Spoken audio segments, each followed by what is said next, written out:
এই নাও খোকা বাবুরা, তোমাদের দুধটা রেখে গেলাম, মনে করে খেয়ে নিও। হোয়াট ইজ দিস মাসি? দুধ? আমার দুধ দেখলেই বমি আসে। ওগুলো মানুষে খায়? রাইট মন্টি। আচ্ছা মাসি, তোমায় না বলি রোজ যে আমি দুধ খাবো না? খেয়ে নাও খোকা বাবু। দুধ না খেলে বীরপুরুষ হবে কি করে? Simply rubbish. আচ্ছা মাসি, তুমি কখনো শুনেছো যে স্পাইডারম্যান দুধ খেত, ব্যাটম্যান দুধ খেত? আচ্ছা মাসি, তুমি কখনো স্পাইডারম্যানের মতো দেয়াল বেয়ে উঠেছো? একবার ট্রাই করে দেখবে। দূর বাবা, তুমি না খুব দুষ্টু হয়েছো খোকা বাবু। এই তোমাদের দুধ রইলো, খেয়ে নাও, নইলে বৌদি বলি ফিরে এসে কিন্তু বকবেন। দেখো, দেখেছিস একটু কনসেন্ট্রেট করতে পারছি না। যা পড়েছিলাম সব ভুলে গেলাম এই মাসিটার জন্য। হ্যাঁ, যাক, ভালো একটা এক্সকিউজ। বলবি মাসি পড়তে দেয়নি। চুপ কর তো, আমি মরছি আমার জ্বালায়। কোথায় ভাবলাম পুরোটা মুখস্থ করে মাকে তাক লাগিয়ে দেব। ওই বোধহয় আন্টি এসে গেছে, বুঝলি? তোর তো আবার মুখস্থ হলো না, কি হবে? দাঁড়া, আমি বরং দরজাটা খুলে দিয়ে আসি। এই দাঁড়া, একদম দরজা খুলবি না। মা বারবার করে বারণ করে দিয়ে গেছে দরজা খুলতে। জানিস না বাইরে কত দুষ্টু লোক ঘুরে বেড়ায়? হ্যাঁ রে, ঠিক বলেছিস। কিন্তু যদি সত্যি সত্যি আন্টি হয়? দাঁড়া জিজ্ঞেস করি। কে কে? কি চাই? আরে টিকলু, আমি তোর বাবা, তাড়াতাড়ি দরজাটা খোল। ও বাবা, একটু দাঁড়াও, আসছি। এই দাঁড়া, কোথায় যাচ্ছিস? দরজা খুললে কিন্তু আন্টির কাছে বকুনি খাবি। না গেলে আরো বেশি বকুনি খাবো। শুনতে পেলি না? বাবা ডাকলো একটু আগে। কিন্তু বাবা তো এই সময় বাড়ি ফেরে না। আরে তোকে তো সেটাই বলছি, ওটা যদি আঙ্কেল না হয়? আরে টিকলু, ওটা বাবা নয়। কিন্তু আমি তো বাবার গলা শুনলাম। বাবা নয়, তাহলে কে?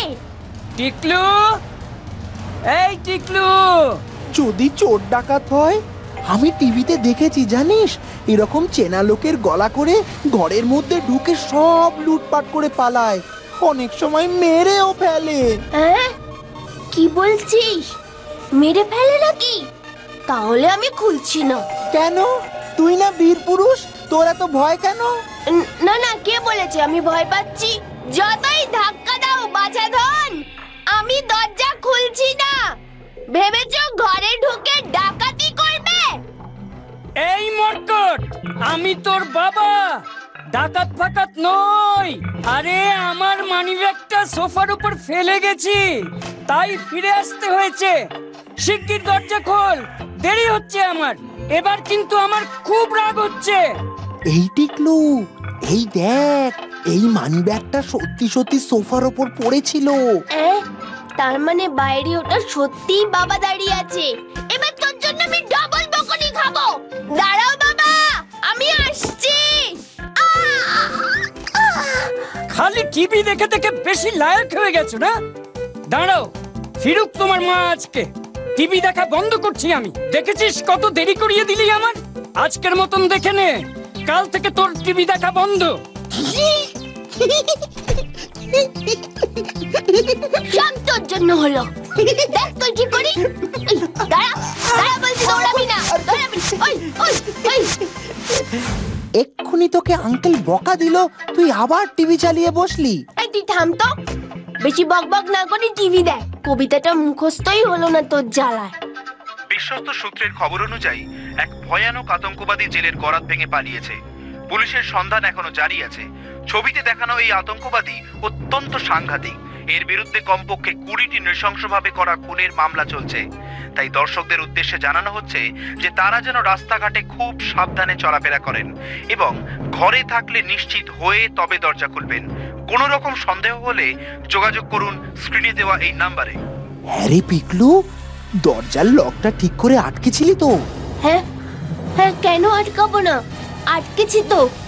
তুইও না আস্ত একটা গবেট। নিজে তো রাম ভীতু, তার উপর এসব কথা বলে আমাকে ভয় দেখাচ্ছে।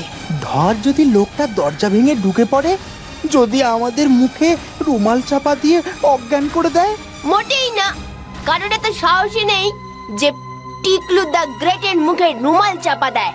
ধর যদি ধাক্কা দিয়ে নিচে ফেলে দেয় এই জানালা দিয়ে, ওরে বাবা খুব লাগবে রে। উফ, তুই তো হেব্বি জ্বালাচ্ছিস। তোর মতন ভিতর ডিম আমি কোনোদিন দেখিনি। আমার মতন একটু সাহসী হতে পারিস না? আমি বইতে পড়েছি ভীতু লোকেদের কেউ পাত্তা দেয় না। হ্যাঁ সেই আঙ্কেল তো একটু আগেই একটা সাহসিকতার অ্যাওয়ার্ড দিয়ে গেল, তাই না? ওই একবার দেখ আয়নায়, তোর কানটা এখনো লাল হয়ে আছে। মন্টি, ও বাবা গো, এসে গেল।